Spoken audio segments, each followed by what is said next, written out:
মার্কিন অবরোধেও থামেনি ইরানের তেল রপ্তানি। এবার নতুন প্রশ্ন উঠেছে।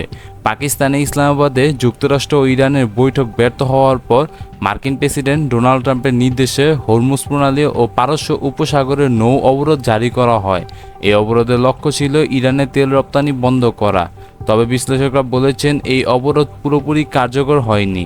যুক্তরাজ্য ভিত্তিক বিশ্লেষণ সংস্থা তথ্য অনুযায়ী অবরোধের 10 দিনেই ইরানের প্রায় 10,70,000 ব্যারেল তেল দেশের বাইরে পাঠিয়েছে। সাগর অতিক্রম করে ইরানের জলসীমায় প্রবেশ করেছে। প্রতিবেদনে আরও বলা হয়, বর্তমানে জাহাজটি ইসলামী প্রজাতন্ত্র ইরানের দক্ষিণাঞ্চলীয় একটি বন্দরে নোঙর করেছে। এছাড়া দীর্ঘদিন ধরেই যুক্তরাষ্ট্র ও ইরানের মধ্যে উত্তেজনা তীব্র আকার ধারণ করে আছে, বিশেষ করে তেল রপ্তানি এবং সামুদ্রিক চলাচলকে কেন্দ্র করে। ইরানের উপর আরোপিত নিষেধাজ্ঞার অংশ হিসেবে যুক্তরাষ্ট্র প্রায় দেশটির তেলবাহী জাহাজগুলোকে কড়া নজরদারি ও চলাচলে বাধা দেওয়ার চেষ্টা করে। 10 দিনে ইরানে প্রায় 10,70,000 ব্যারেল তেল দেশের বাইরে পাঠিয়েছে। তো এই সময়ের মধ্যে প্যারিস গলফে 34টি তেলবাহী জাহাজ চলাচল শনাক্ত করা হয়েছে। এর মধ্যে 19টি জাহাজ উপসাগর ছেড়েছে এবং 15টি প্রবেশ করেছে। সব মিলিয়ে মার্কিন অবরোধের কার্যকারিতা নিয়ে নতুন করে প্রশ্ন উঠেছে।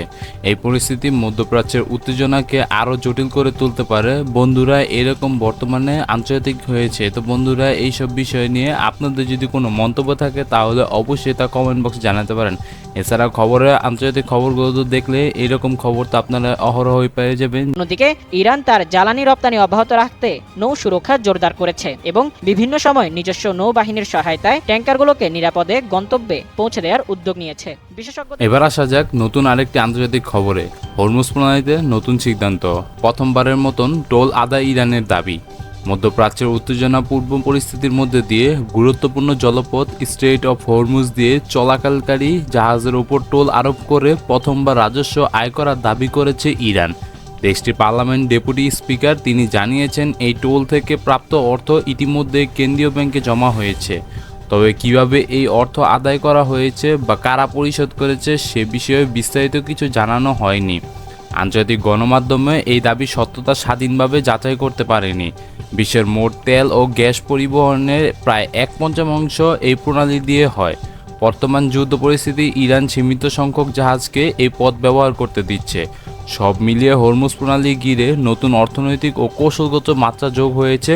পরিস্থিতি কোন দিকে যায় সেই দিকে এখন বিশ্বের মধ্যে আন্তর্জাতিক মহলে নজর। আরও আপডেট পেতে আমাদের চ্যানেলে যুক্ত থাকুন। যুক্তরাষ্ট্রসহ বিভিন্ন দেশে এই প্রণালী খোলা রাখার জন্য চাপ দিয়ে যাচ্ছে। একাধিক দেশের সামরিক ও কূটনৈতিক মহল নিরাপদ নৌ চলাচল নিশ্চিত করতে আলোচনা চালিয়ে যাচ্ছে। স্বাভাবিক সময়ে বিশ্বে মোট তেল ও গ্যাস পরিবহনের প্রায় 1/5 এই প্রণালী দিয়ে পার হয়ে থাকে, যার কারণে বর্তমান যুদ্ধ পরিস্থিতির কারণে ইরানের সীমিত সংখ্যক জাহাজকে এই পথ দিয়ে চলাচলের অনুমতি দিচ্ছে। বন্ধুরা, এটিই চলছে আন্তর্জাতিক মহলের নজর। তো বন্ধুরা, এই নিয়ে আপনাদের কি মতামত অবশ্যই জানাতে পারেন কমেন্ট বক্সে।